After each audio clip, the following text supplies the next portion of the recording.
Pagi ini di gedung serbaguna kantor pemerintahan pusat Cemislen di ibu kota Gloriston. Lebih dari 300 peserta seminar hadir, mulai dari perwakilan mahasiswa, petinggi kampus, pemerintah sendiri, juga turut dihadiri para pebisnis ternama. Seorang pria yang bekerja di staf Kementerian ESDM menyampaikan isi seminar dengan topik dampak buruk penggunaan batu bara. Ada beberapa poin penting dalam penyampaian tersebut. Pertama, pembakaran batu bara salah satu penyebab pemanasan global. Pembangkit listrik dengan menggunakan batu bara melepaskan lebih banyak gas rumah gas kaca seperti CO2 dan N20 dibandingkan pembangkit listrik lainnya. Kedua, penyebab pencemaran udara dan terjadinya hujan asam. Pembakaran tersebut juga menghasilkan CO2 dan nomor. Jika kedua senyawa berbahaya tersebut bereaksi dengan air dan oksigen, maka akan terbentuk hujan asam. Ketiga, penyebab pencemaran tanah dan sumber air. Zat-zat berbahaya dari limbah batu bara yang tertinggal di dalam tanah membuat kualitas tanah menjadi turun. Selain itu, pembangkit listrik dengan menggunakan batu bara menyumbangkan emisi merkuri antropogenik sekitar 41%. Jika terkena sumber air, maka akan berbahaya bagi makhluk hidup. Keempat, penyebab penyakit bagi pekerja dan warga sekitarnya. Pertambangan batu bara banyak menimbulkan polusi yang berakibat sangat buruk bagi kesehatan tubuh dan menimbulkan penyakit seperti kanker paru-paru, jantung, dan ginjal kronis. Selain dari 4 poin tadi, juga dijelaskan secara ringkas bahwa pembangkit listrik tersebut menghasilkan radioaktif 100 kali lebih banyak daripada pembangkit listrik tenaga nuklir. Kesimpulannya adalah eksplorasi, penambangan, pengolahan, dan penggunaan batu bara sebagai bahan bakar pembangkit listrik tenaga uap menimbulkan berbagai macam masalah, baik bagi alam maupun bagi makhluk hidup. Oleh karena itu, solusi yang telah disepakati pemerintah sudah final, yakni penghentian penggunaan batu bara dan menggantinya dengan sumber energi lain yang lebih aman dan efisien. Setelah semua rangkaian acara selesai, Marvin Rapp langsung dihadang Raymond Harford di dekat pintu keluar gedung. Marvin tidak terkejut karena dia tahu Raymond dan banyak pebisnis lain yang berada dalam gedung ini. Baru saja Marvin berjumpa dengan mereka. Namun karena Marvin harus segera mengurus pekerjaannya, dia ingin segera pulang. Namun, dia belum bisa pulang karena harus berhadapan sebentar dengan Raymond. Marvin, aku sudah menyangka kalau pasti akan hadir di acara ini. Jika tidak hadir, kau tidak menghormati keputusan pemerintah. Kemudian Raymond mengajak Marvin duduk di sudut gedung, berdua saja. Sementara itu, para peserta lain mulai berduyun-duyung keluar meninggalkan tempat acara. Marvin tidak mungkin menolak ajakan Raymond. Dia duduk dan menegakkan bahu, lalu berkata, stok batu bara dari Harvard Corp masih tersedia untuk sekitar 3 bulan ke depan, tapi 2 bulan lagi kami akan menyetop total penggunaan batu bara. Raymond cukup kaget. Apa yang kau bicarakan, Marvin? Jati pada bulan ketiga dan seterusnya nanti kau mau pakai apa? Pakai arang. Raymond mendengus licik. Matanya menyiratkan ketidakpercayaan terhadap Marvin. Marvin kembali menegaskan, di bulan ketiga kami akan stop penggunaan batu bara selamanya. Jika Harvard Corp bersedia menerima kembali persediaan batu bara kami selama 1 bulan itu, kami akan rela menerima pembayaran separuh harga. Sengaja Marvin agak meremehkan Raymond. Salah satu cara membalas kesombongan orang sombong ya, dengan kesombongan juga. Kami tidak butuh. Seharusnya kau pakai saja untuk 1 bulan. Raymond mengoles dagu dan menatap penasaran.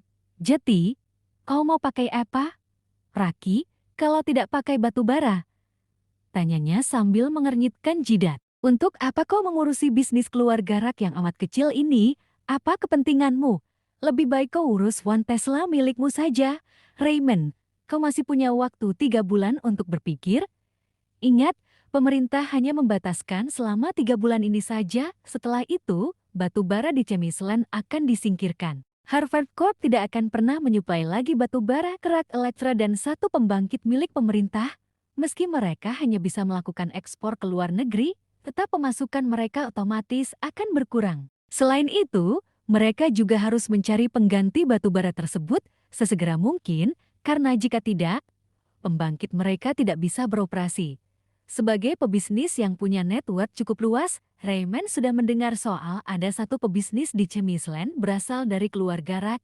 saat ini menerima dana yang begitu banyak. Kau harus segera menghubungi kerabatmu di luar untuk meminta bantuan, Marvin. Kau beruntung punya kerabat yang sukses. Karena Marvin sangat tertutup, informasi yang beredar masih simpang siur. Ada yang bilang dari luar negeri, ada yang bilang di Chemisland, ada yang bilang dari keluarga Rak entah di mana. Marvin tak mengindahkannya. Nanti semua orang akan menikmati keterkejutannya, termasuk putra tunggal konglomerat ini. Marvin hanya bisa tersenyum tipis dan tidak sabar menunggu waktunya. Oh iya, jika aku sudah mendapatkan bantuan mereka, apakah kau akan menjadikan kerabatku tersebut rekan bisnis? Tanya Marvin agak serius. Meskipun keluarga Rak masih tidak ada apa-apanya dibandingkan dengan keluarga Harvard, karena kami juga butuh, namun yang pasti kami akan menemui mereka. Dan bukan menemuimu, Marvin. Kami akan berbisnis dengan keluarga Rak yang berada di luar Glorystone, bukan kau? Mendengar omongan Raymond yang begitu percaya diri, Marvin hanya bisa menghela napas pendek dan menghembuskannya perlahan. Sekilas dia mengitarkan pandangannya ke dalam gedung, lalu kembali menatap wajah Raymond dan berkata, "Kau yakin akan bisa bekerja sama dengan mereka? Bagaimana kalau mereka menolak? Siapa yang mau menolak kerjasama dengan keluarga Harvard?" Dengusnya angkuh. Raymond mendongakkan dagunya sedikit dan melanjutkan, "Banyak pengusaha yang sampai mengemis kepada kami, bahkan ada pula yang rela mau menyerahkan harga diri anak perempuannya."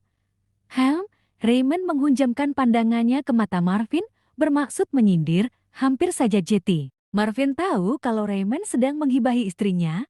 Wanita itu terlalu mewah untuk pria mesum dan sombong sepertimu, Raymond. Aku peringatkan padamu, keluarga Rak belum tentu mau diajak bekerja sama, kecuali jika mereka memberikan beberapa syarat. Bisnis Harvard terlalu besar dan sangat berpengaruh bagi seluruh penjuru Chemisland.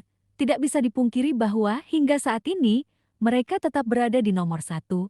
Warren Harvard masih menempati sebagai orang terkaya di Chemisland. Jika ada orang yang merasa tidak butuh sama Harvard, berarti orang itu menantang?